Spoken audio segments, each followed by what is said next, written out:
I was never an experienced hiker, but the call of the wild and the allure of the unexplored was too enticing to resist. On a crisp autumn morning, I decided to embark on an adventure, hoping to lose myself in the beauty of nature. But little did I know that the very essence of my adventure would become a nightmare etched in my memory. The forest seemed welcoming at first, the rustling leaves and the chirping birds providing a serene backdrop to my hike.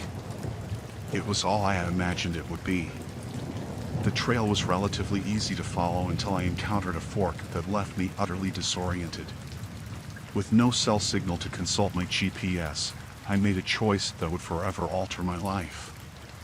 As I ventured deeper into the woods, the beauty of nature seemed to give way to a sense of isolation and unease. My heart began to race, and I was forced to confront the reality that I was lost. Nightfall descended quickly, the woods growing eerily dark. The haunting sounds of nocturnal creatures echoed through the trees. The chilling realization that I was far from any civilization gnawed at my nerves. It was as if the forest itself conspired to obscure my path. The trees seemed to close in around me, and the trail became nearly invisible. Hours passed, and my panic grew. My flashlight provided limited comfort, as the looming trees created eerie shadows that played tricks on my senses. Exhausted, I stumbled upon a clearing in the woods, and there, nestled among the trees, stood a remote cabin, its time-worn exterior testifying to years of solitude. My relief was palpable as I approached the cabin, believing that help was finally at hand. The cabin appeared empty as I knocked and called out. The wood creaked under my touch, and the door slowly opened, revealing an eerie stillness inside. The air was heavy, and I hesitated for a moment before crossing the threshold. The cabin had an unsettling ambience, and it was clear that someone inhabited it, though there was no sign of life. The sparse interior was adorned with faded photographs and strange trinkets, as if the occupant had collected the remnants of a forgotten world. As I ventured further inside, a disheveled figure suddenly appeared, emerging from the shadows. His wild, unkempt hair and wild, vacant eyes gave me a chilling introduction to the cabin's inhabitant. I could see a wild, almost feral quality in his gaze, and his tattered clothing was a stark contrast to the order of the cabin. His voice trembled with paranoia as he declared that he didn't want any company. It was clear that he had lived in solitude for far too long, and my presence had disrupted the fragile existence he had carved out in the woods. My heart pounded as the man, a reclusive hermit, stepped closer, his erratic movements a stark warning that I was not welcome. I realized that I had stumbled upon a living nightmare, and fear coiled around my every thought. The hermit continued to speak in disjointed sentences, his words making it clear that he wanted me gone. I knew that I had no choice but to leave, to escape the clutches of this deranged recluse.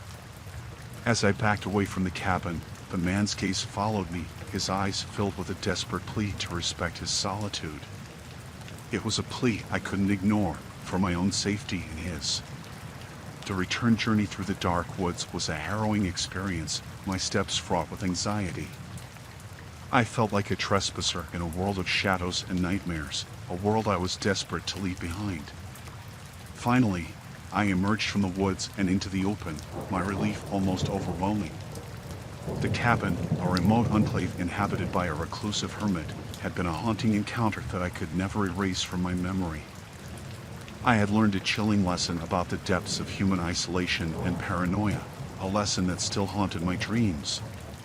The experience in those woods was a nightmare I hoped to never relive, a vivid reminder of the thin line between adventure and terror in the untamed wilderness.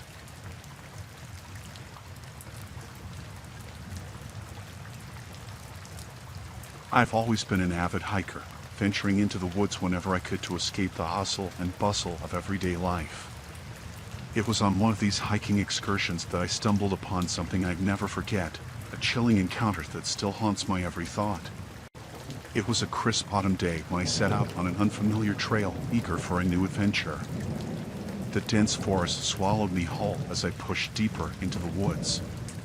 Birds chirped above, leaves crunched beneath my boots, and the solitude of the wilderness wrapped around me like a comforting embrace. Little did I know that this time, the forest would embrace me in a completely different way. The trail became narrower, more obscure, and I was soon surrounded by towering trees whose branches blocked out the sun. I noticed a subtle shift in the atmosphere, a sense that I was no longer alone in these woods. As I continued, the trail took an unexpected turn, leading me to a small clearing in the forest. In the center of the clearing sat an inconspicuous mound covered with leaves and branches, a secret hidden beneath the forest's veil. Curiosity got the best of me, and I began to dig away the debris, revealing an old, rusted steel hatch. It was as if someone had purposefully buried this entrance. My heart raced as I hesitated, but the urge to uncover the mysteries that lay beneath was too strong to resist. I yanked at the hatch, its hinges creaking with the effort.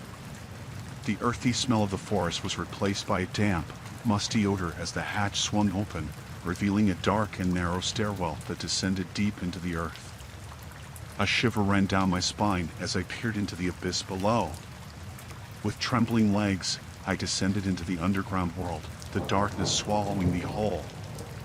The stairwell led to a corridor where a dim overhead light provided faint illumination.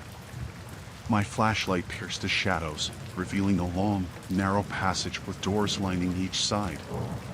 As I ventured deeper, a low murmur echoed through the corridor, growing louder with each step. The voices became distinct, but what I heard sent chills down my spine. The people who inhabited this underground bunker were convinced that the apocalypse had already occurred. I cautiously approached one of the doors, and as I pushed it open, I was met with a group of disheveled individuals huddled together, whispering about the end of the world. Their eyes were wide with fear, and their faces were pallid. I was the outsider who had stumbled upon their hidden sanctuary, and they regarded me with a mixture of terror and suspicion. One man stepped forward and spoke, his voice trembling. He explained how they believed the outside world had been ravaged by catastrophe, and this underground bunker was their last refuge from the horrors above. Their resources were dwindling, and the paranoia had taken hold of them. The encounter was surreal and unnerving. I realized that I was trapped in this underground world with these people who were clinging to their beliefs with desperation. Panic gripped me as I contemplated what I should do. I tried to reason with them, explaining that the world above was not as they believed. The apocalypse had not occurred. But my words fell on deaf ears, and they viewed me as an intruder, an outsider who threatened their sanctuary. Hours turned into days as I became a reluctant member of their group, my presence neither welcomed nor accepted. The atmosphere grew increasingly tense as their paranoia intensified.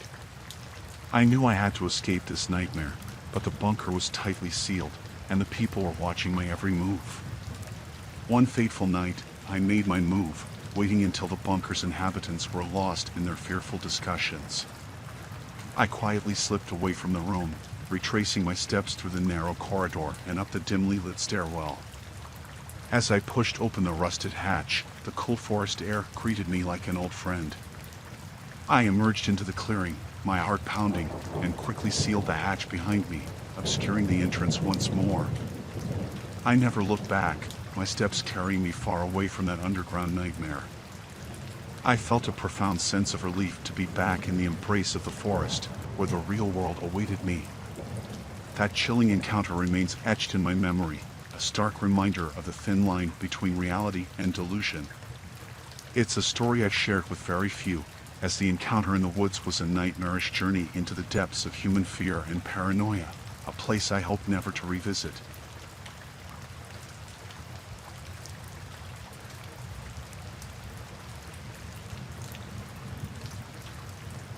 It was supposed to be a family bonding experience, our annual camping trip deep in the heart of the remote woods. But as the sun dipped below the horizon and cast long shadows through the towering trees, we couldn't shake the feeling that this year's adventure would be different. Our family consisted of me, my wife, Emily, and our 2 children, Lily and Daniel. We picked a remote spot for our campsite, far away from the beaten path. The wilderness was pristine, and the only sounds were the gentle rustling of leaves in the breeze and the occasional bird's call. But on the second night, that tranquility was shattered. We were huddled around the campfire, roasting marshmallows, when we heard faint, muffled voices echoing through the trees. It was like they were trying to keep their conversation hidden from anyone nearby. Emily and I exchanged puzzled glances while our kids seemed oblivious, lost in their marshmallow roasting. Curiosity got the best of me, and I decided to investigate. I moved quietly through the woods, drawn to the distant whispers. It was as if a magnetic force compelled me to find the source of those hushed voices. The moonlight pierced through the leaves, illuminating a small clearing where I found a group of strangers. 3 men were gathered around a shallow, makeshift grave, their faces tense and anxious. They looked up when they saw me, and their expressions turned hostile. I tried to speak, to ask them what they were doing, but one of the men held a finger to his lips, demanding silence. I could barely see into the hole they dug, but it was clear that something lay there, a lifeless form wrapped in a tattered sheet. The hushed voices now made sense, and a chill ran down my spine. Desperation filled the air as the men glanced between one another, as if weighing their options. It was then that I noticed their bloodshot eyes and torn clothing. Their appearance told a story of survival against the odds. It was as if they'd just emerged from a life-or-death struggle, and the body in the grave was their would-be assailant. My mind raced, piecing together the horrific puzzle. I understood why they'd come out here to bury a body, why they spoke in hushed tones. They had fought off someone who had tried to kill them, someone who had forced them to take a life in self-defense. As I backed away slowly, my heart pounding, the men remained tense but said nothing. They didn't see me as a threat but as a witness. The message was clear: we had to do this to survive. Don't interfere. I returned to our campsite, my face pale and filled with dread. The story I told Emily was too terrifying to be believed, but as we discussed it, we came to a grim conclusion. We had 2 choices. We could pack up our family and retreat into the night, leaving behind the chilling secret we'd stumbled upon, or we could stay and pretend we knew nothing. We chose the latter, not out of fear, but out of understanding. The woods had become a battleground for those desperate men, and it wasn't our place to judge or meddle in their horrifying struggle. We held our children close and tried to forget the nightmare that lurked just beyond the trees. That night, as we lay in our tent, we couldn't escape the unease that washed over us. We listened to the haunting echoes of shovels against the earth, burying the dark secret that had brought those desperate men to the wilderness. Sleep didn't come easily, and as the embers of our campfire faded, we were left with a terrifying truth. Sometimes, survival means doing the unthinkable, even if it means burying a body in the heart of the woods.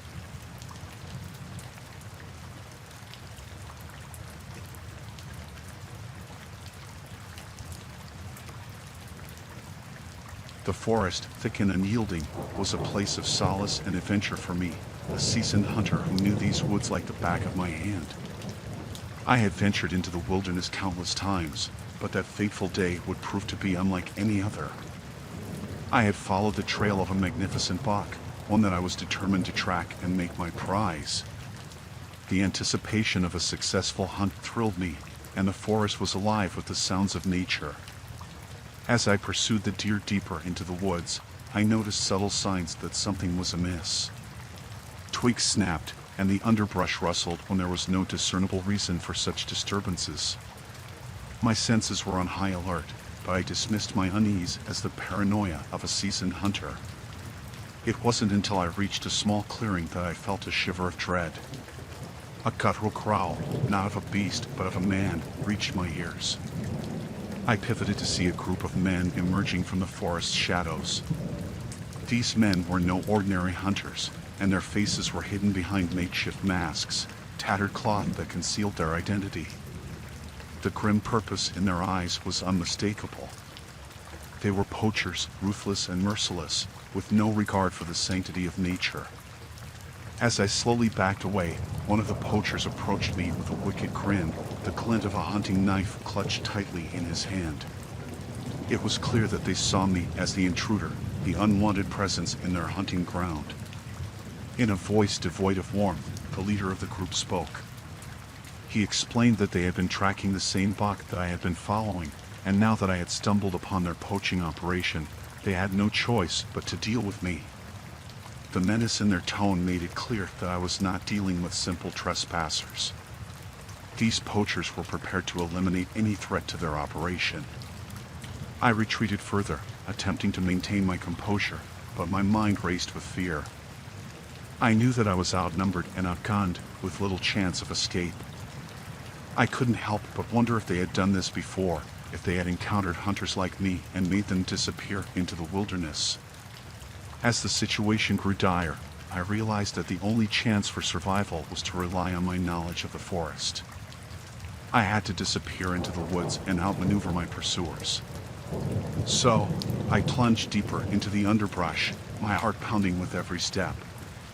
The forest, which had once been my ally, became a labyrinth of confusion and uncertainty. The poachers followed me with unyielding determination, their footsteps closing in as they encircled me. I knew that I couldn't keep this up for long.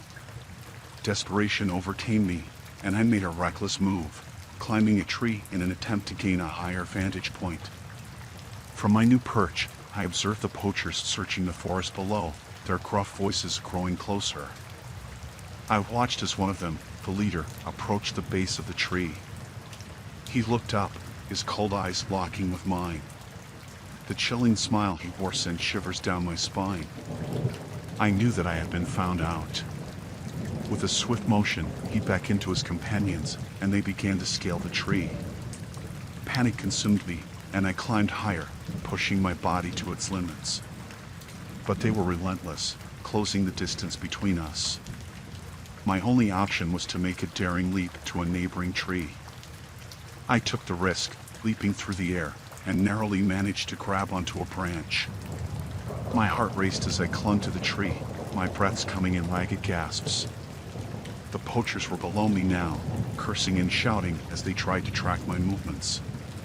But I was no longer their prey. I had become the hunter once more, using the forest to my advantage. For hours, I eluded them, moving silently through the woods as the poachers grew frustrated and exhausted. The tables had turned, and I was the one toying with them, forcing them to experience the fear that had gripped me earlier. As the sun began to dip below the horizon, I knew that I had a small window of opportunity to escape. I made my move, circling around the poachers and slipping away into the night. I was no longer the hunted. I was free, and the forest was my ally once more. As I made my way back to civilization, I couldn't help but reflect on the harrowing encounter I had endured. The woods, once a place of solace, had become a realm of terror, and I knew that I had narrowly escaped a fate that would have sealed my demise.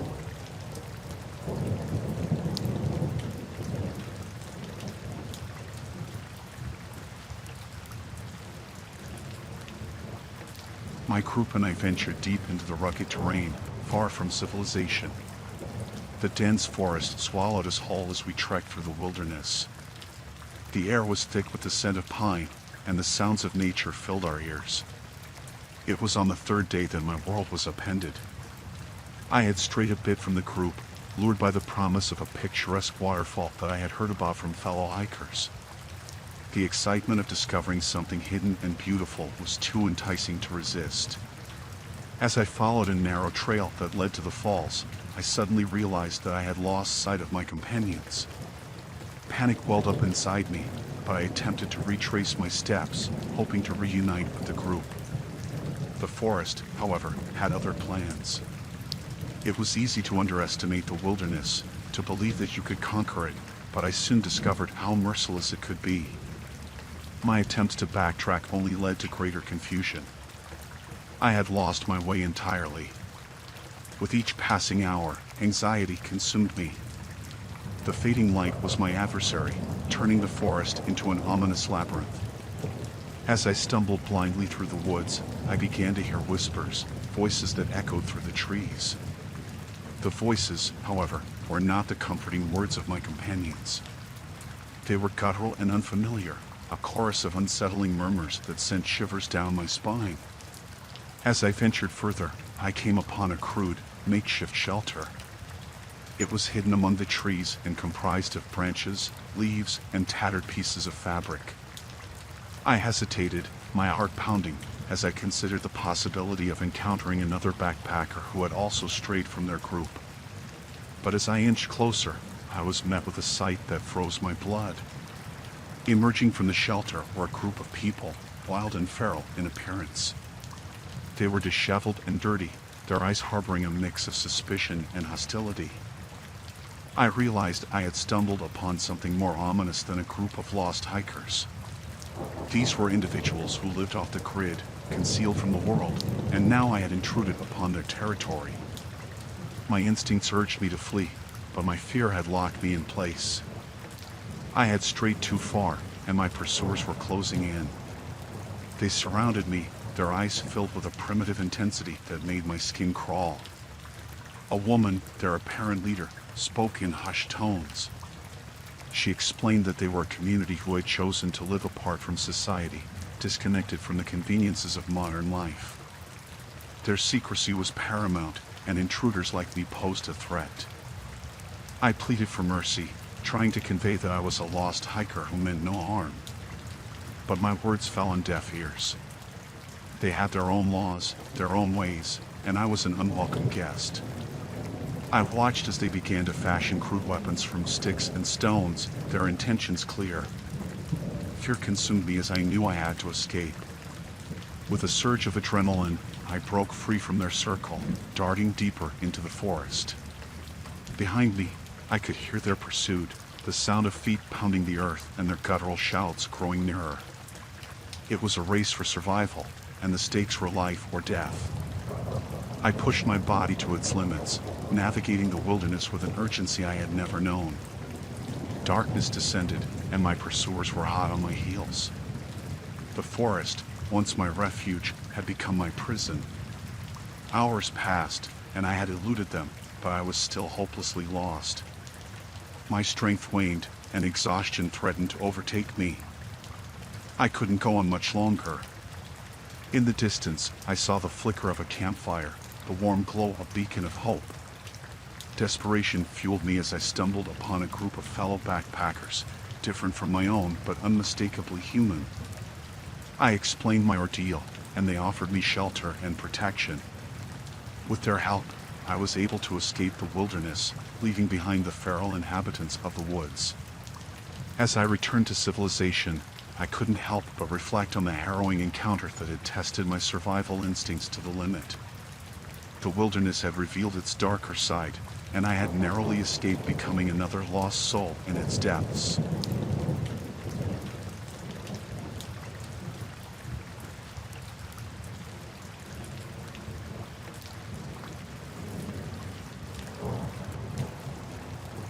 This happened around 4 years ago now. We were a group of friends, drawn together by our love for the great outdoors and the thrill of camping in the wilderness. Little did we know that our weekend trip would take a chilling turn, forever etching the memory of that night into our minds. The sun was setting as we set up our campsite in a secluded part of the woods. The air was thick with the scent of pine, and the only sounds were the gentle rustling of leaves and the distant chirping of crickets. It was the perfect setting for a peaceful getaway. As night fell, we gathered around the campfire, sharing stories and laughter. The crackling flames provided a sense of comfort, and the darkness beyond our campfire circle seemed distant and unthreatening.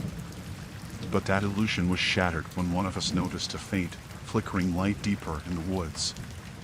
At first, we dismissed it as a trick of the night, perhaps the glow of distant headlights or another camper's fire.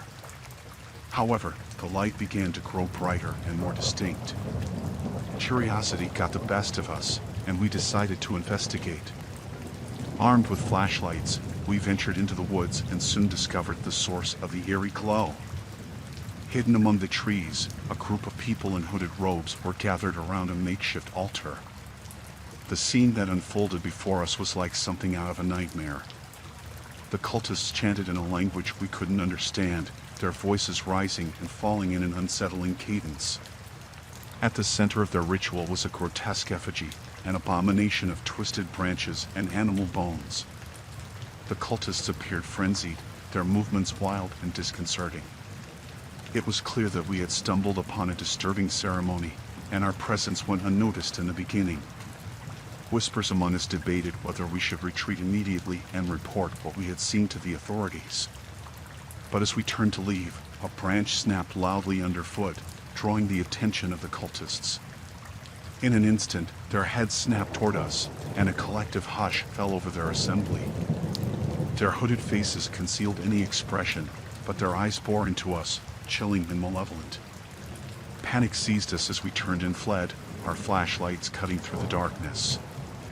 The cultists were in pursuit, their eerie chanting growing louder with each step. We scrambled through the underbrush, our breaths ragged, and the forest became an inky labyrinth.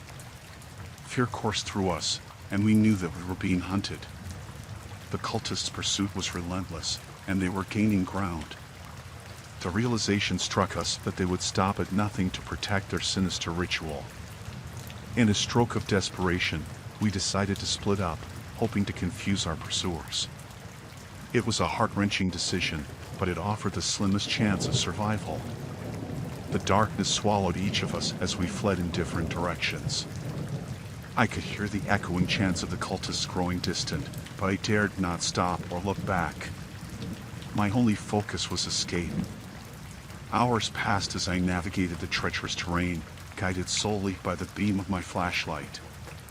My body ached, and my heart pounded with each step. I couldn't stop until I was certain I had eluded the cultists. Finally, I emerged from the woods, breathless and drenched in sweat. I had been separated from my friends, and fear gnawed at me as I contemplated their fates. The police were called, and a search was initiated for the cultists, but they had disappeared without a trace. There were no signs of the disturbing ritual we had witnessed. In the end, I was left with a harrowing memory of that night, a night that had transformed a simple camping trip into a nightmarish ordeal.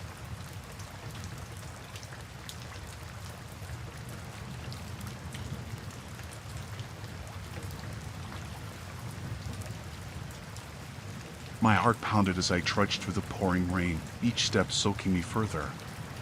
The storm had come out of nowhere, and I was miles from civilization with no shelter in sight. Lightning flashed, briefly illuminating the dense forest around me, and thunder rumbled like an angry beast. The rain-soaked woods concealed the trail, and I was lost. My only hope was to find refuge until the storm passed. That's when I saw a decrepit, abandoned cabin nestled among the trees. The cabin was a weathered relic, its windows broken, and its wooden planks swollen with moisture. It was far from inviting, but with the rain coming down in torrents, it was my only chance to escape the deluge. Cautiously, I pushed the creaking door open, revealing a dark interior. My flashlight's feeble beam illuminated a single, dusty room. The air was heavy with the smell of decay, and cobwebs clung to the corners. There was a sense of abandonment, as if no one had set foot in this place for years. As I made my way further inside, I noticed a dilapidated table and a few chairs, their condition matching that of the cabin itself. On the table lay an open journal, its pages yellowed and brittle. Flipping through it, I discovered entries from a previous occupant, detailing the cabin's isolation and the creeping sense of unease they had felt. I couldn't help but shiver. The journal mentioned strange noises in the night and shadows moving outside the windows. The author's writing grew frantic as the days passed. As I continued my exploration, I found a narrow staircase leading to a lower level. The dimly lit basement revealed even more signs of abandonment: a rusted toolbox, rotting shelves, and a rickety cot. It was then that I heard a faint sound, like the softest of whispers. It seemed to echo from deep within the cabin. My heart raced as I strained to listen, unable to pinpoint the source. The rain outside intensified, the relentless drumming on the roof echoing the growing tension inside the cabin. Then, I heard it again, the whispering. I couldn't make out any words, but the sound seemed to surround me, coming from every direction. Fear clawed at me as I realized I was now alone in the cabin. My flashlight revealed nothing out of the ordinary, and the sense of being watched was suffocating. I retreated to the upper level, my back pressed against the wall. The whispering continued, rising and falling in an eerie crescendo. I thought of the journal's entries, of the fear that had gripped the previous occupant. Panic coursed through me, but I had to stay put, seeking refuge from the storm outside. The hours crawled by as I clung to the upper level of the cabin, my flashlight a feeble beacon in the oppressive darkness. The whispering persisted, and I could swear I saw shadows moving at the corners of my vision. The storm outside eventually subsided, but my fear had grown stronger.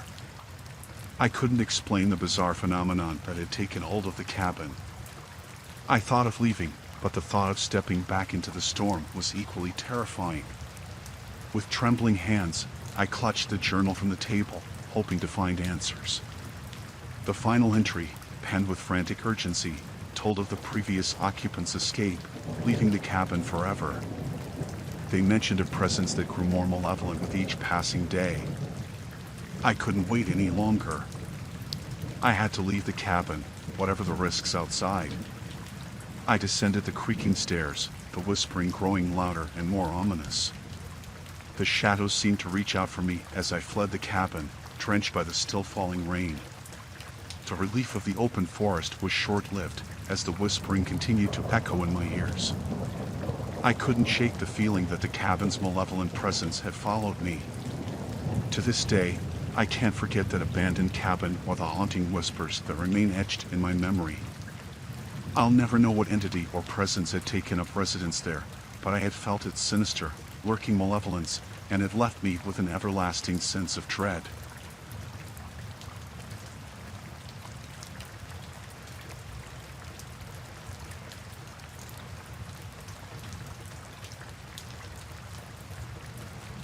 It was supposed to be an ordinary weekend camping trip with my group of friends, deep in the heart of the vast forest. Little did we know that it would turn into a nightmare, unlike anything we had ever experienced. We had heard rumors of an abandoned trapline somewhere in the woods, and curiosity got the best of us. The idea of exploring an old, forgotten hunting area seemed exciting. So, we set out with our camping gear and a sense of adventure. The forest was dense, the trees towering over us like ancient guardians. We trekked for hours, relying on our GPS to lead us to the rumored trapline. It was difficult to ignore the oppressive feeling of isolation and the eerie silence that seemed to envelope the woods. When we finally arrived at the location marked on the GPS, we were met with a sight that sent shivers down our spines.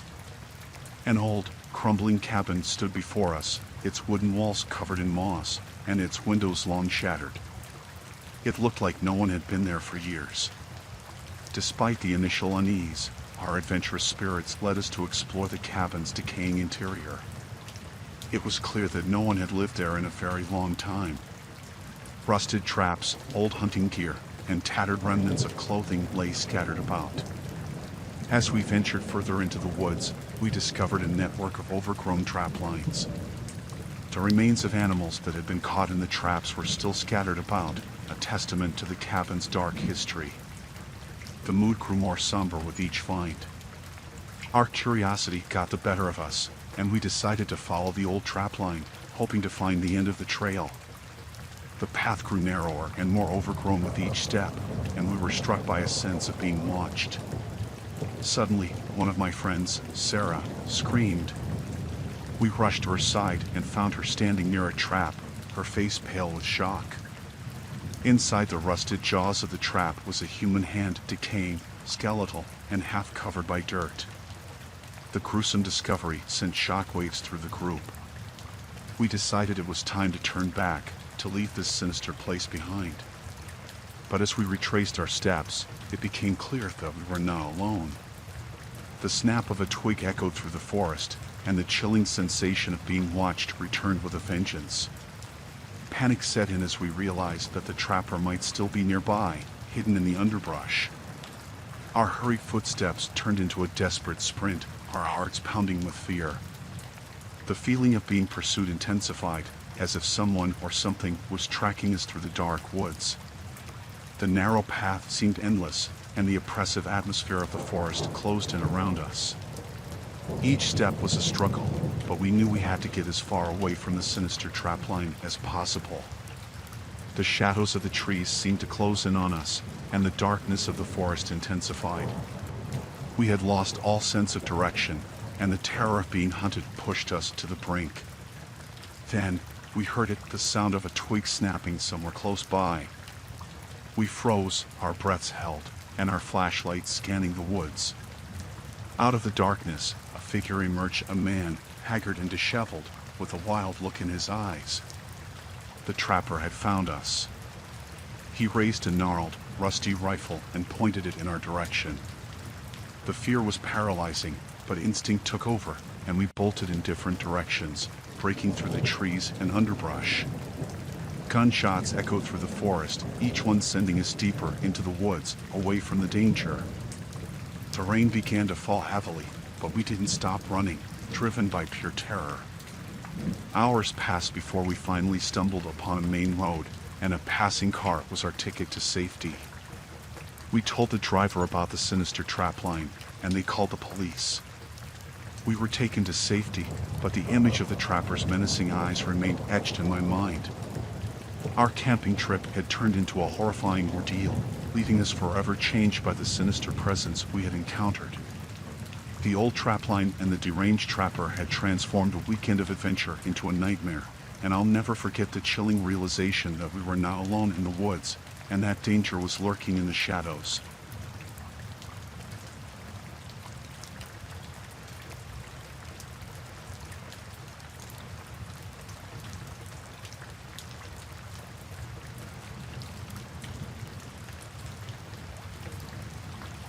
It was an overcast day when I set out on a solo backpacking trip deep into the remote woods, a place I'd always found solace in. The towering trees offered a welcome escape from the chaos of the world, and the promise of solitude was my primary attraction. My journey took me along winding trails and through untouched wilderness. As I navigated the dense underbrush and crossed babbling streams, the thought of being truly alone in this wilderness was both exhilarating and daunting. After several days of hiking and setting up my camp each evening, I stumbled upon a clearing that held a long-forgotten campsite. The remains of a fire pit and a weathered tent frame greeted me. It was as if the past camper had vanished into thin air. Curiosity got the better of me, and I began to explore the site. My eyes fell upon a weathered leather-bound diary, half buried in the dirt. With trembling hands, I picked it up and gently dusted off the pages. Its owner had noted the date and the location, the same woods I now found myself in. As I began to read, I was immediately captivated by the words on the pages. The diary belonged to a man named Robert, who had embarked on a similar solo journey. The entries started off as typical camping experiences, but soon took a dark turn. Robert wrote of hearing whispers in the night and feeling an ever-present sense of being watched. His entries became increasingly paranoid, describing shadowy figures moving at the edge of his vision and distant, eerie laughter. As I read on, the diary revealed that Robert's grip on reality had started to slip. He wrote of seeing grotesque faces in the gnarled tree bark, and he mentioned waking up in the dead of night to find his tent surrounded by figures cloaked in darkness. I felt a growing unease as I continued to read Robert's account. His descriptions grew more erratic, his fear palpable through the words on the page. He wrote of fleeing deeper into the woods, a growing sense of foreboding, and the inescapable feeling that he was descending into madness. The diary entries took a disturbing turn when Robert described a nightmarish encounter with a group of shadowy figures, their eyes glinting malevolently in the moonlight. He wrote that he had barely escaped with his life, leaving behind his campsite and all of his belongings in a desperate bid to get away. The last entry was dated weeks after that encounter, and it was chillingly brief. Robert had written only a few words, his handwriting shaky and frantic. "They're coming for me. I can hear them whispering my name. I can't escape. I can't." I closed the diary, my hands trembling. The forest, once a source of peace, had taken on an eerie, menacing atmosphere. The unsettling story of Robert's descent into madness had filled me with dread.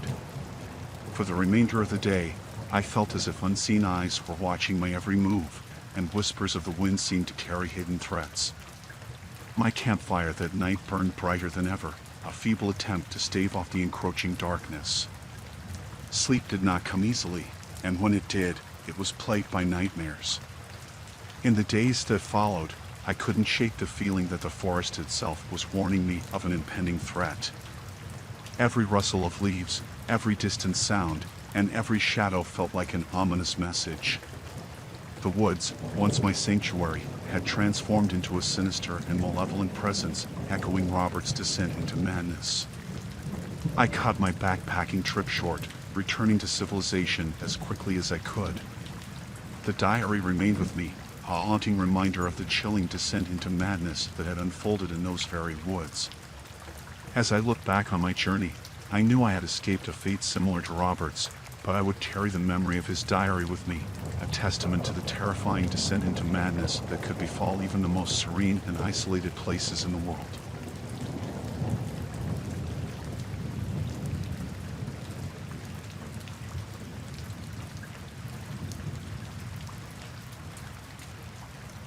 My wife and I had planned a peaceful weekend getaway in a secluded cabin nestled deep within the woods. The promise of quietude, the crisp mountain air, and the chance to disconnect from our busy lives was irresistible. Little did we know that our idyllic escape would soon transform into a nightmare. The cabin, surrounded by towering trees and a serene lake, had a rustic charm that we found enchanting. We arrived in the late afternoon, and the golden light filtering through the leaves set a serene tone. We spent our first evening sipping wine by the fireplace, the crackling flames warming our hearts. We hadn't a care in the world, wrapped in each other's company, and it seemed that the world outside had faded away. That sense of tranquility was shattered the next morning. I woke to find our front door slightly ajar. My heart quickened as I realized that something was amiss. We had locked the cabin securely before retiring for the night. I gently woke my wife, whispering my concerns. Panic welled up in her eyes as we examined the open door. We decided to investigate, though fear gnawed at us. I grabbed a fireplace poker for protection. The cabin was a jumble, evidence of a violent intrusion. Our belongings were scattered, and the unsettling feeling of being violated washed over us. We could see no signs of an immediate threat, but the overwhelming dread persisted. My wife and I exchanged frightened glances, silently conveying the need to leave immediately. As we backed out of the cabin, I noticed that my wife's jewelry box had been emptied, and a few pieces lay abandoned on the floor. Our sense of security crumbled. We retreated to our car, hearts pounding, and I hastily drove away from the cabin. It was only as we reached the nearest town that we dared to breathe a sigh of relief. We reported the break-in to the authorities, who promised to investigate. As we waited in the safety of a motel room, our nerves remained frayed. We couldn't shake the feeling that our intruder may still be lurking nearby. The police arrived at the cabin, but their search yielded no clues. They assured us that it was safe to return. However, my wife and I were not convinced. Returning to the cabin that evening was an ordeal. The once charming fireplace now appeared sinister, the open door a gateway to terror. We had lost our peace of mind. The night was fraught with tension. Every rustle outside seemed to herald the return of the intruder. Sleep eluded us, and our vigilance remained unbroken. As the early hours of morning approached, the atmosphere grew increasingly oppressive.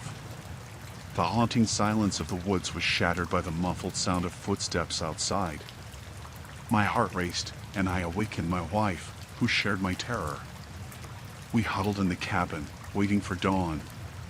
The intruder was still out there, perhaps watching us, lurking in the darkness. With the first rays of sunlight, we made a hasty escape from the cabin, fleeing to the nearest town.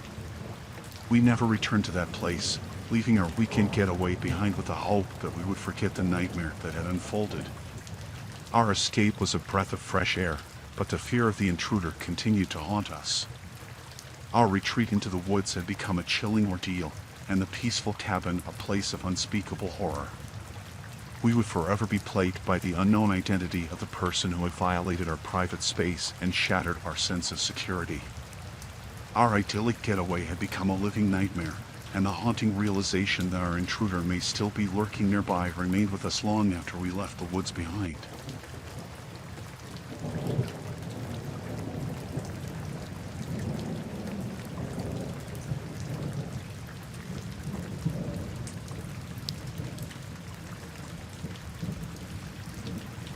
I had always been an independent person, unafraid of solitude and enamored with the serene beauty of the wilderness.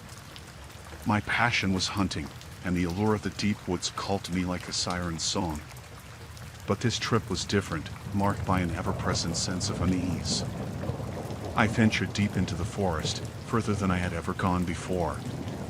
The tall trees and dense underbrush provided the perfect cover for my prey, but they also concealed hidden dangers. The first day was uneventful, and I reveled in the peacefulness of the woods. However, that tranquility soon shattered. It began with the feeling of being watched, the sensation that prying eyes were following my every move. I brushed it off as paranoia, a side effect of being alone in the wilderness. As night fell, I set up my campsite near a tranquil stream. The soothing sounds of flowing water did little to ease my unease. I couldn't shake the feeling that I was not alone. Every rustle of leaves and whisper of the wind seemed to be a harbinger of something sinister. I tried to shake off my fear and force myself to sleep. But my slumber was fitful, plagued by nightmares of shadowy figures lurking in the trees. When I awoke, the terror of my dreams seemed to linger in the daylight. The next day, I went about my hunting routine, but the sense of being watched persisted. It was as if someone was shadowing my every step, just beyond my line of sight. As evening descended once more, I returned to my campsite. It was then that I noticed the subtle signs of intrusion. My gear had been tampered with, my belongings subtly rearranged. Panic surged through me as the realization set in. I was now alone in the woods. I had a chilling sense of vulnerability. Whoever was watching me was patient and elusive, choosing to strike fear into my heart with subtlety. I questioned whether I should abandon my trip, but my determination won out. I would not let fear dictate my actions. That night, I kept a watchful eye on my surroundings, my senses heightened to every sound and movement. As I lay in my tent, I heard the faintest whisper of voices on the wind.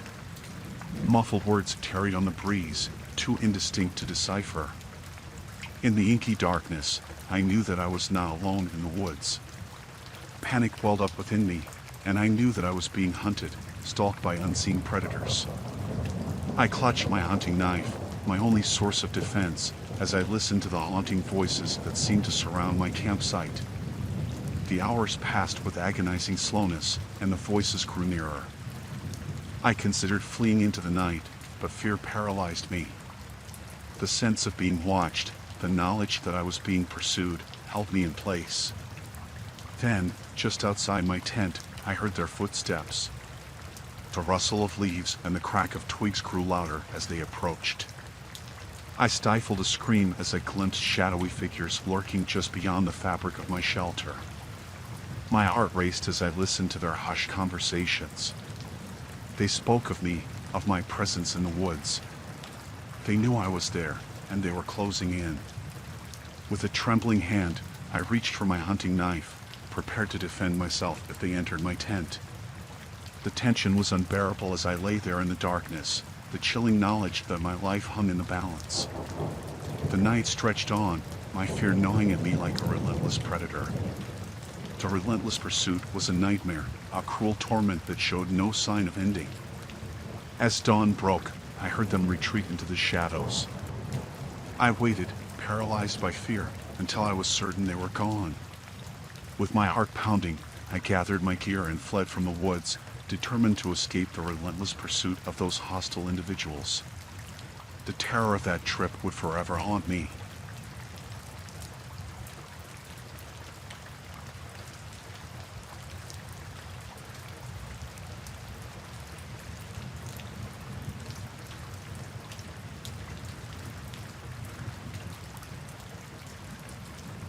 My job as a forest ranger had always been solitary, but I had never experienced anything like this before.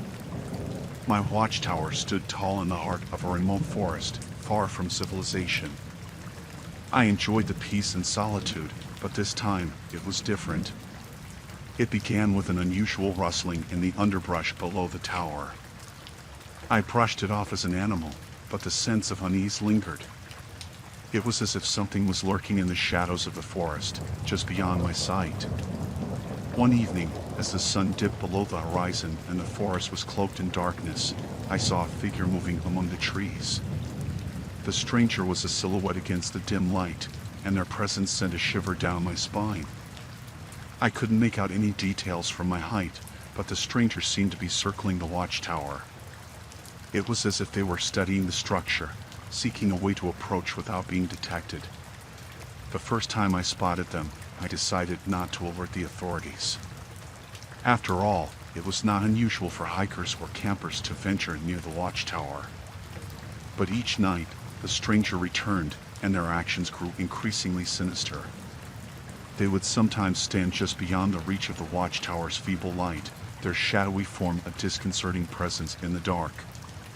On other occasions, they would approach the tower, their movements calculated and stealthy. My sleepless nights took a toll on me. Fear crept into my every thought, and I couldn't shake the sense that the stranger had a sinister purpose. I wondered if I should call for help, but I had no concrete evidence to report. Then, one moonless night, the stranger's intentions became chillingly clear. As I scanned the forest below, I saw them carrying a bundle that appeared to be a lifeless body. Panic surged through me, and I knew I had to act. I radioed for law enforcement and guided them to the watchtower. It was a tense wait, and the stranger's presence continued to haunt me as I kept watch from above. When the authorities arrived, the stranger vanished into the night, leaving only the eerie feeling of their malevolent intent. The authorities combed the forest, and they discovered a hidden campsite deep in the woods. The campsite held disturbing evidence of foul play, and they concluded that the stranger had likely committed a heinous crime. I never found out the full details of the investigation, but I had a sinking feeling that the stranger's sinister purpose extended far beyond what we could comprehend. The remote watchtower had been my sanctuary, but it had also been the setting for a nightmare that would forever haunt my memories.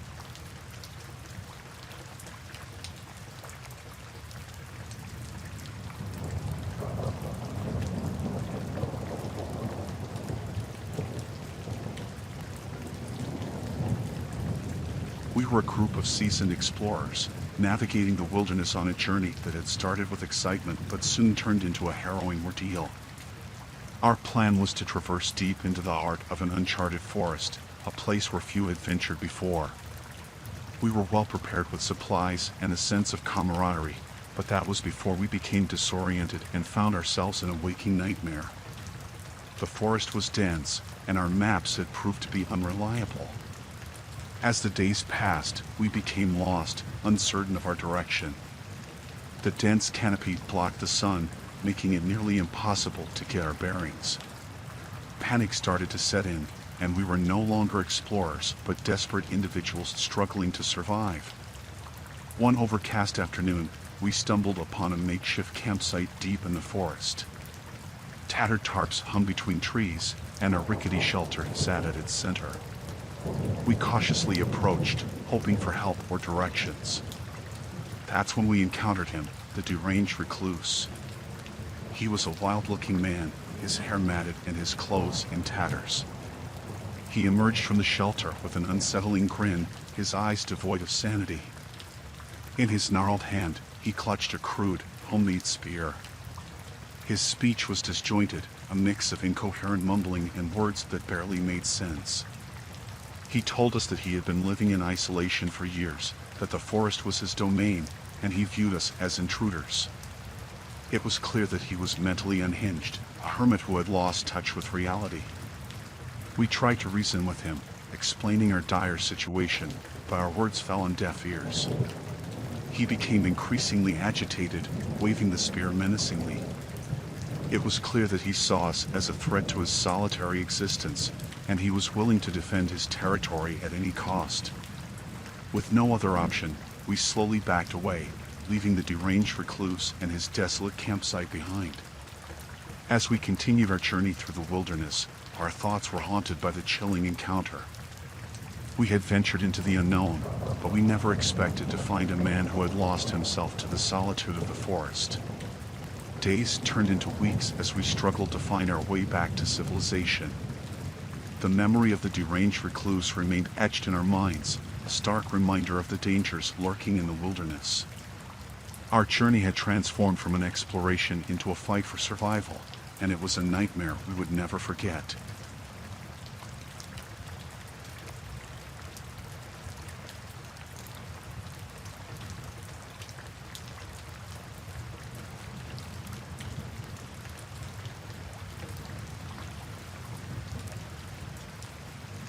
It was supposed to be a family camping trip, a weekend getaway to immerse ourselves in nature and create lasting memories. My husband, our 2 children, and I had pitched our tent near a serene, secluded cabin deep in the woods. The thought of disconnecting from our busy lives and spending quality time together was what led us to this remote location. As the evening sun dipped below the horizon, we gathered around the campfire, roasting marshmallows and sharing stories. Laughter echoed through the forest, and the kids, their faces aglow in the flickering firelight, had never been happier. It felt like a perfect family bonding experience. Eventually, our children grew tired, and we decided it was time for bed. We had planned to sleep in our tent, but the allure of the nearby cabin was too strong to resist. It was rustic and inviting, and we thought it might make the experience more comfortable for the kids. We settled in, the 4 of us on a mattress in the cabin, and soon, the sounds of the forest serenaded us to sleep. But my dreams turned into a nightmare. I awoke to the creaking of the cabin door, my heart pounding as I realized my husband and children were still sleeping soundly beside me. Panic set in when I saw a stranger's silhouette in the dim moonlight. His presence was sinister, and he moved with deliberate purpose. I tried to wake my husband, but fear silenced me. The stranger loomed closer, and I realized we were trapped. He must have locked us inside while we slept. My heart raced as I weighed my options. I couldn't risk waking my husband and children. I needed to protect them. Gathering my courage, I confronted the intruder. I whispered, demanding to know what he wanted. He turned to me, his eyes empty of any humanity. He explained, in a chillingly calm voice, that he wanted something from us, something sinister. The details he divulged left me horrified, and it was clear that he had sinister intentions, not only towards me, but my entire family. I had to act fast. While maintaining a facade of compliance, I discreetly reached for my husband's pocket knife, praying he kept it there. To my relief, my fingers grazed the cold metal of the blade, and I slowly slipped it into my hand. When the intruder momentarily turned away, I seized the opportunity. I lunged at him, the knife blade gleaming in the moonlight as it caught him by surprise. Desperation gave me strength, and the ensuing struggle was a blur of terror and adrenaline. My husband and children awoke to my screams and joined the chaos, and together we managed to overpower the intruder. Disoriented and injured, he fled into the darkness, leaving us shaken but alive. With trembling hands, we unlocked the cabin door, not knowing if he would return. The rest of the night was a sleepless ordeal, and at first light, we decided to abandon our idyllic camping trip. We packed our things and left, the tranquility of the forest forever tainted by the nightmarish encounter. I later learned that the stranger had targeted other campers in the area, and it sent a shiver down my spine to think of what might have happened if we hadn't fought back. The trauma of that night stayed with us, a stark reminder that even in the most serene settings, darkness can lurk just beyond the firelight, waiting to consume the unwary.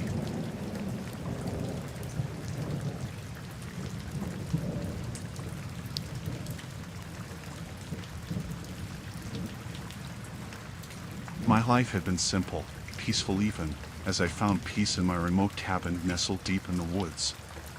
The tranquility of nature had always been my closest companion, providing me with the serenity I had longed for. But that solitude came to an abrupt and nightmarish end one evening. It started with a subtle feeling of being watched. At first, I brushed it off as my imagination, but the unease gnawed at me. As the days passed, the sensation intensified, growing more sinister with each glance over my shoulder. I knew I wasn't alone. One evening, as I gazed out my cabin window into the darkened forest, I saw a figure among the trees. It was motionless, shrouded in a mask that concealed its identity. Panic surged through me as our eyes met, and then, with the speed of a shadow, the stalker vanished into the night. I called the police, but in the remote wilderness, their response was slow, and when they arrived, they found nothing but the deafening silence of the woods. There was no evidence, no trace of the intruder. Night after night, the masked stalker returned. I could hear their silent presence lurking among the trees, watching, waiting. The torment was relentless, and sleep became a luxury I could no longer afford. My nerves frayed as each night passed. In the depths of despair, I decided to confront the stalker. Armed with a flashlight and my trembling resolve, I ventured into the forest. The woods closed in around me, and every rustle of leaves was a threat. The confrontation was chilling. I found myself face to face with the masked figure, their presence suffocating. They never spoke a word, but their eyes bore into my soul. Desperation coursed through me, and I realized I was dealing with someone who was relentless and unhinged. My resolve shattered, and I fled back to the cabin, my heart pounding in my chest. The stalker didn't follow, and when I peered out the window, they were gone, leaving me with nothing but the chilling certainty that they would return. With every passing day, the torment intensified. I barricaded myself in the cabin, fearing the impending night. Sleep deprived and consumed by paranoia, I knew I had to take action. I gathered my belongings and left my cherished cabin behind. I sought refuge in the city, but even there, the presence of the masked stalker lingered in my mind. The experience haunted me, and the peace I had once known was forever shattered. Though I escaped the remote cabin and the sinister figure that had tormented me, the scars of that nightmare clung to my soul. I never learned the identity of the stalker, but their silent, masked presence would forever haunt my dreams, a testament to the terrors that can hide within the solitude of the wilderness.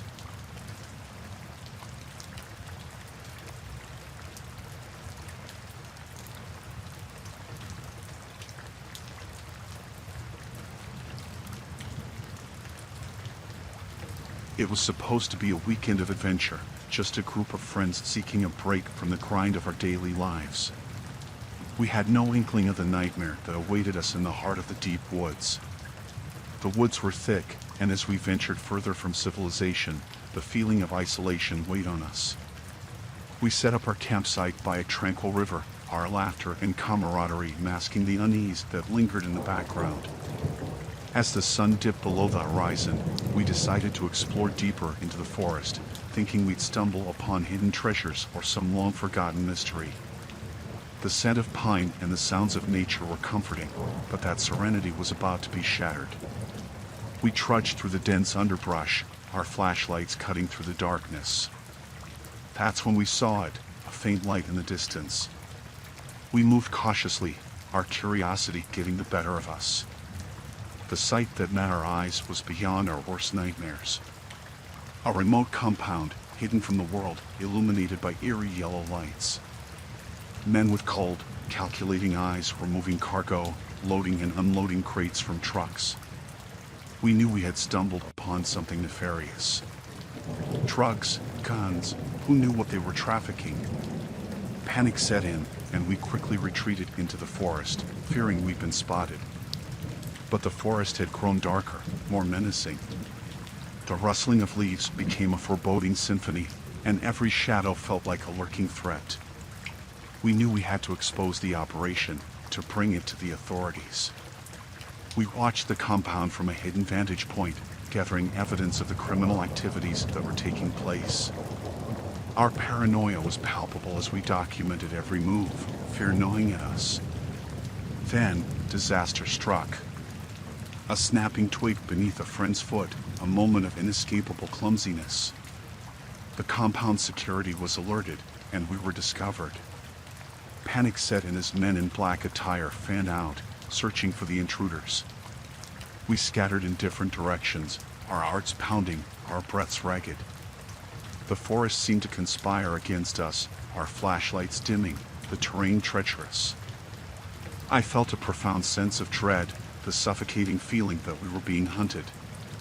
One by one, the friends I had known for years were found and captured.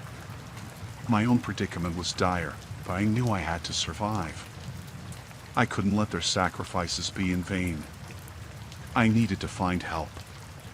For days, I navigated the woods, a phantom in the darkness, evading our pursuers and scrounging for food. Fear and exhaustion clawed at my sanity. The weight of knowing that my friends might never be found was unbearable. My escape came when I stumbled upon a small, remote cabin, its resident unaware of the horrors unfolding nearby. I begged for help and contact with the authorities. The cabin's owner was kind enough to lend me his phone, and I reached out to the police, reporting our findings and the dire situation we were in. The police response was swift, and they soon descended upon the criminal compound. The criminals were arrested, and my friends were rescued, battered and traumatized, but alive. Our ordeal was over, but the nightmare would haunt us forever. The deep woods had concealed the darkest of secrets, and our adventure had led us to a hellish ordeal. It was a stark reminder of how quickly a simple quest for adventure could become a fight for survival, and the scars it left would never fade.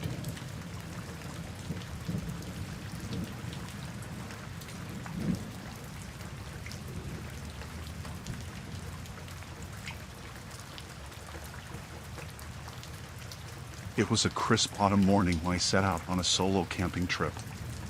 The leaves were starting to turn, painting the forest with a medley of reds and yellows. The sun's warm embrace was inviting, but I would soon find myself yearning for its comforting light. As night fell, I set up camp deep in the woods, surrounded by towering trees that cast long, creeping shadows. The crackling campfire provided some comfort, but the forest seemed to hold its breath, as if waiting for something.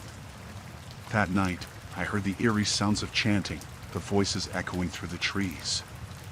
Curiosity and a touch of fear led me to investigate. Following the distant sounds, I stumbled upon a clearing where I froze in horror. A family, or what was left of one, stood before me. They were unclothed, their bodies covered in filth, their faces contorted in madness. It was like they had regressed to a primitive, violent state. In their eyes, I saw no trace of humanity, only a savage glint of madness. I watched in disbelief as the family chanted and danced around a fire, their movements disjointed and incoherent. I wanted to flee, to leave this nightmarish scene behind, but my feet felt rooted to the ground. That's when I noticed the blood. Freshly killed animals, their lifeless bodies scattered around the clearing. My gut churned as I realized the horrifying truth. This family was surviving by hunting and foraging, but not in the traditional sense. They had become predators, living off the land in the most savage way. As I stood frozen in shock, one of them locked eyes with me.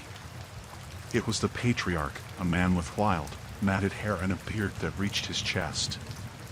His gaze was unnerving, filled with a mixture of fear and a twisted sense of ownership. The family began to move toward me, their faces contorted in a feral rage. Panic surged through my veins, and I turned to flee. In my haste, I tripped over a root, falling to the ground. I could hear them gaining on me, their guttural screams growing louder. I stumbled through the woods, my heart pounding in my chest. The forest, once a place of serenity, had become a labyrinth of horrors. Twigs snapped underfoot, and I could hear their malicious laughter closing in. Hours passed, and I was convinced I had eluded them. The night was endless, and my body ached from exhaustion. I dared to stop and last, hoping the nightmare was behind me. But it wasn't over. As dawn broke, I heard their guttural voices in the distance. They were still tracking me, relentless in their pursuit. Fear and adrenaline pushed me forward, my legs propelling me deeper into the woods. As days turned into a hellish eternity, I survived on little more than sheer willpower. The forest had become my refuge and my prison, and the primitive family my relentless tormentors. I felt like prey, and the hunters were closing in. Finally, rescue came from an unexpected source. A group of fellow campers stumbled upon me, my tattered and dirt-covered form a stark contrast to their clean attire. I could only gasp out a plea for help before collapsing in exhaustion. The authorities were alerted, and they descended upon the primitive family's camp. It was a scene of unimaginable horror, one that would haunt the memories of all who witnessed it. These people, who had once been part of society, had regressed into something primal and inhumane. I emerged from that ordeal, physically scarred but alive. The nightmares, however, continued to plague my sleep.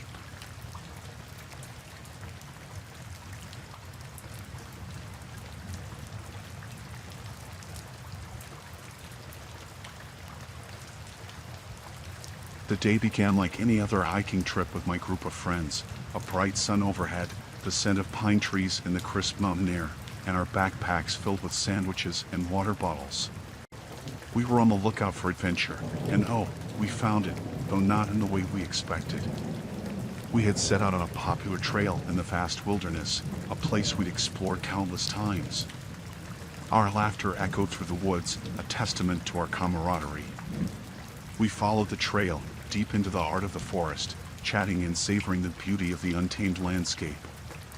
As the sun started its descent, casting long shadows over the trees, we realized we had ventured farther than ever before. We were in uncharted territory, but curiosity propelled us forward. That's when we stumbled upon it. An eerie silence enveloped us as we came upon a gruesome discovery that sent shivers down our spines. A corpse suspended high in a tree, swaying gently in the breeze. The sight was jarring, to say the least. The lifeless body, still fresh enough to display the signs of a violent end, dangled from a rope. The branches above seemed impossibly sturdy, raising more questions than they answered. How had the body been hoisted so high? It was a scene that defied explanation. We approached with a mixture of dread and disbelief, our voices hushed, as if speaking any louder might awaken the horrors that surrounded us. There was no sign of anyone else nearby, no clues to explain the chilling spectacle before us. The hiker's face was distorted in a final grimace, and his eyes stared blankly into the abyss. His clothes were tattered, and his skin a sickly shade of pale. I had seen death before, but this was something entirely different, something out of a nightmare. One of our group, a paramedic, examined the body, searching for any signs of life or an attempt to stage the scene.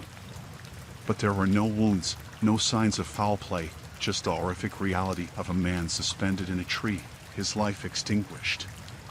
We made the difficult decision to cut the body down, to give this poor soul a proper burial.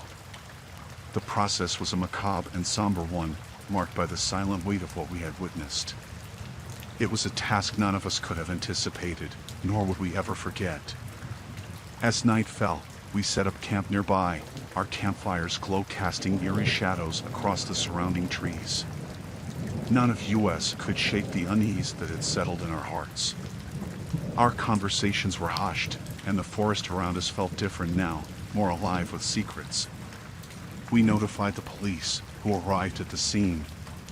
The investigation that followed only deepened the mystery. There were no missing person reports that matched the description of the hiker, no evidence of how he had met such a gruesome end. As we made our way back to civilization, the memories of that haunting discovery lingered. We couldn't explain what we had encountered, and it haunted our thoughts for years to come. We had gone in search of adventure and found a nightmare.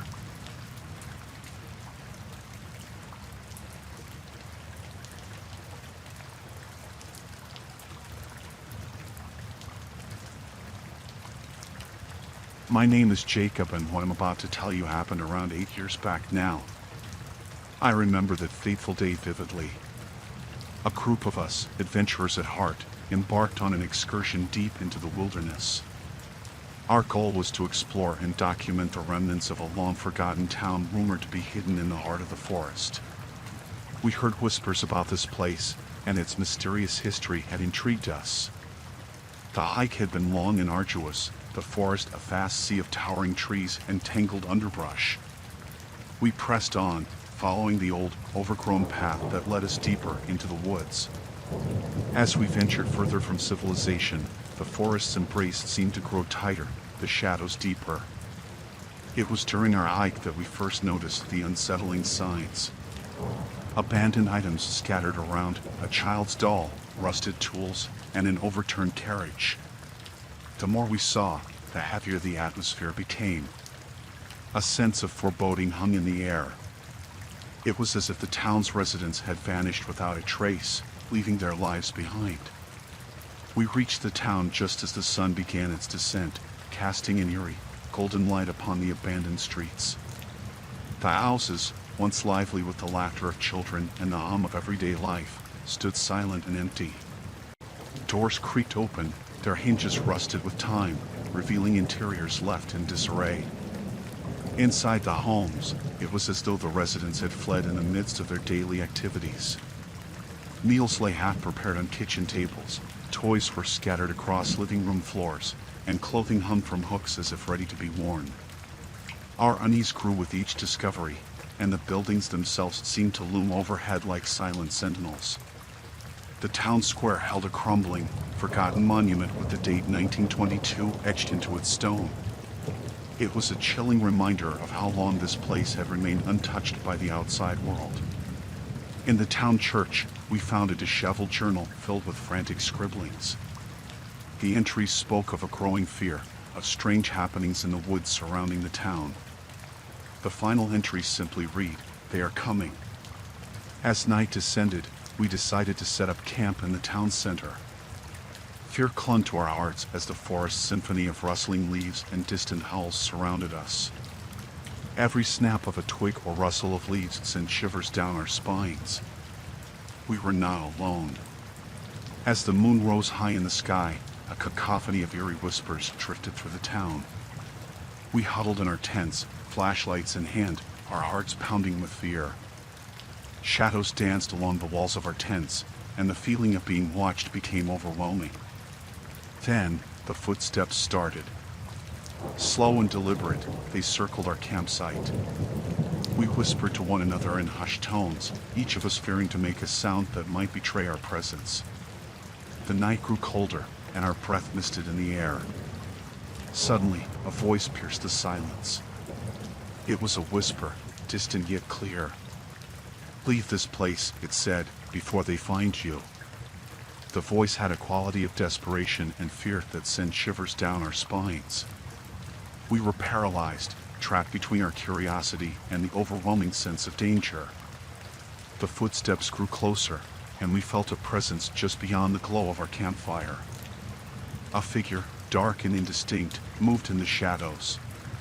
With a surge of terror, we abandoned our camp and fled into the night. The footsteps pursued us, but we couldn't bear to look back. Branches tore at our clothes, and our breath came in ragged gasps as we ran for our lives. By the time we reached the safety of civilization, we were shaken, our minds clouded by the horrifying encounter. We could never explain what had happened in that abandoned town, or who had whispered that warning in the dark.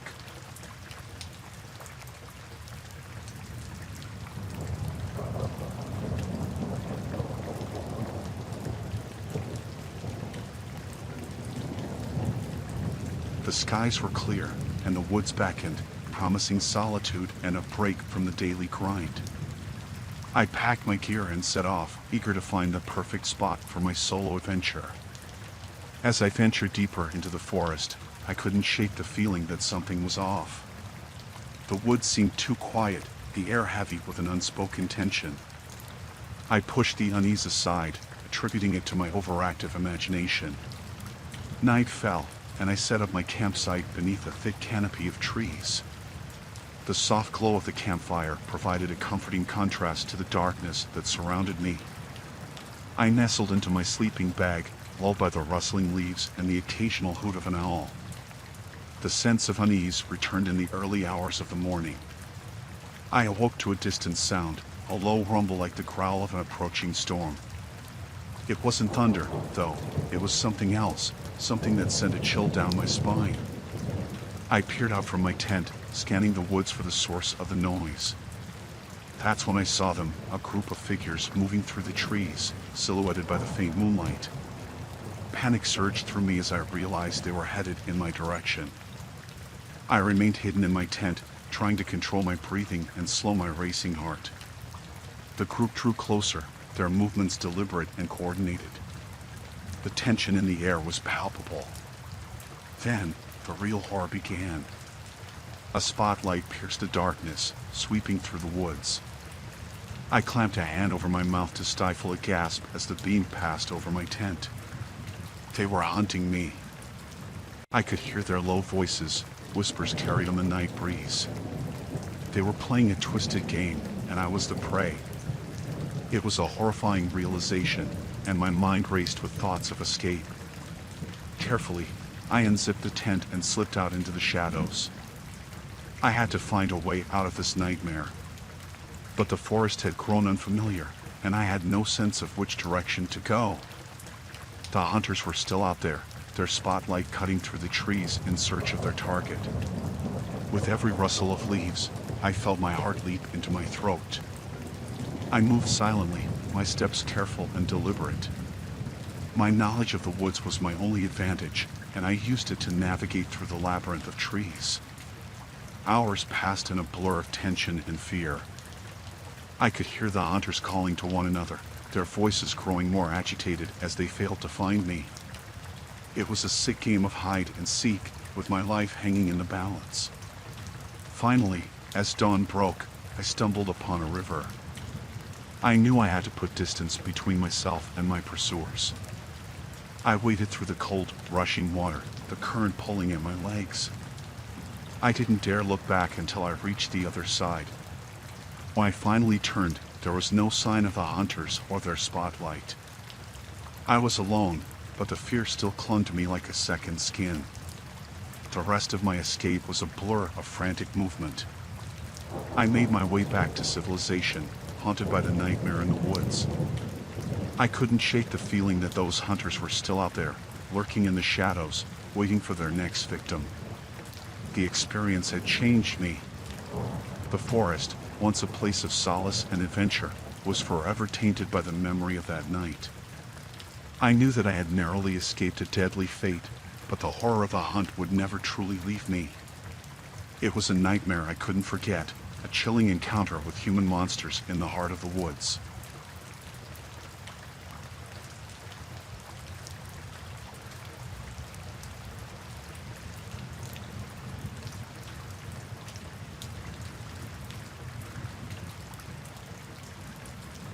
A few years ago, a group of friends and I decided to embark on a backpacking adventure. We were eager to explore the great outdoors, to disconnect from the digital world and reconnect with nature. It was an adventure we would come to regret. The forest we chose was remote, a place seldom ventured by others. As we trekked deeper into the woods, we felt a sense of liberation, the weight of the world fading with every step. The dense canopy of trees filtered the sunlight, creating a serene, almost dreamlike atmosphere. On the third day of our journey, we stumbled upon a small clearing in the forest, and our excitement quickly turned to confusion and unease. In the center of the clearing sat a cluster of ramshackle cabins, each one more rundown than the last. The scene was eerie. The cabins seemed abandoned, but there were no signs of decay or overgrowth, as if the place had been preserved in time. Our curiosity got the better of us, and we decided to investigate. As we approached, we noticed movement inside one of the cabins. The windows were smeared with grime, making it difficult to see clearly, but there were figures moving about, their silhouettes distorted and unsettling. We called out, but received no response. We approached the cabin and pushed the creaking door open. The stench inside was overpowering, a noxious blend of decay and sickness. The interior was dimly lit, revealing a group of people, their eyes vacant, their bodies emaciated. They were suffering from a gruesome ailment, their flesh covered in oozing sores and strange growths. Their movements were slow and uncoordinated, as if their bodies were betraying them. It was a horrifying sight, unlike anything we had ever encountered. We attempted to communicate with them, but the residents of this strange community were unresponsive. Their eyes held a distant, haunted look, as if they were no longer truly present. The encounter was deeply unsettling, and we couldn't shake the feeling that we had stumbled upon something beyond our understanding. As we backed out of the cabin, the residents paid us no mind, lost in their own world of suffering. We decided to leave the clearing, our initial sense of adventure replaced by an urgent need to distance ourselves from this unsettling place.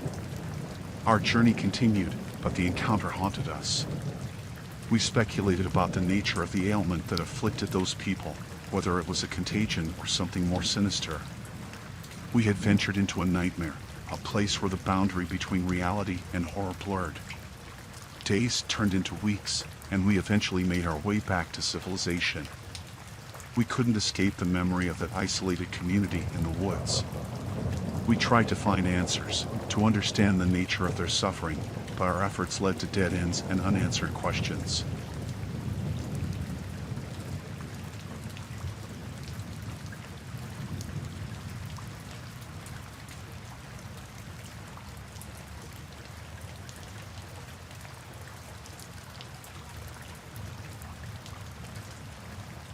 I used to love hiking in the woods. The tranquility, the fresh air, the sense of adventure, it was my escape from the hustle and bustle of everyday life. But there was this one hike, the one I'll never forget, the one that still gives me shivers. It was a warm, sunny morning when I decided to explore a trail that was off the beaten path. I'd heard from a local that there was an old campsite deep in the woods, a place that hadn't been used in decades. Curiosity got the best of me, so I packed my gear and started my journey. The hike started out like any other. The forest was alive with the sound of birds, and the sun filtered through the leaves, casting dappled shadows on the ground. I felt a sense of adventure, an anticipation of discovering something hidden in those woods. Hours went by, and I felt like I'd ventured deeper than I'd ever gone before. The trail was getting less defined, but I pressed on, following my instincts and the occasional signs left by previous hikers. As the sun began to set, I stumbled upon something that made my heart race. An old, dilapidated campsite stood before me, with moss-covered tents, rusted pots and pans, and a fire pit that hadn't seen flames in ages. It looked like a scene from a long-forgotten horror movie. I approached cautiously, my hiking boots crunching the fallen leaves beneath my feet. The place was eerie, but I couldn't help myself from investigating further. And then, I found the photographs, dozens of them, scattered among the ruins. The photographs were old and faded, but the disturbing scenes they depicted were crystal clear. They showed a group of young campers, happy and carefree, in the early stages of their camping trip. But as I flipped through them, the mood darkened. In one photo, they were huddled around a campfire, but their faces were contorted with fear. I continued to flip through the photographs, each one more unsettling than the last. It was as if the joyful camping trip had descended into madness. In one, a student was bound to a tree, a look of terror in their eyes. In another, someone had scrawled a chilling message on a tent with what looked like dried blood. We had no choice. Fear gnawed me as I pieced together the story. It seemed like the camp guides had turned on the students. I couldn't imagine what could have driven them to commit such unspeakable acts deep in the woods. The sun had set completely, and darkness surrounded me. My heart pounded in my chest as I realized I was alone in a place that had seen horrors beyond my imagination. I knew I had to get out of there, but the feeling of being watched crept over me, and the forest felt denser, more sinister than ever. As I hurried back along the trail, I couldn't shake the dreadful images from the photographs. What had happened in those woods? And were the ones responsible for the horrors still lurking in the darkness, waiting for another unsuspecting hiker like me? I had to find my way back to civilization, but the sinister secrets of that campsite continued to haunt me, leaving me with nightmares that would last a lifetime.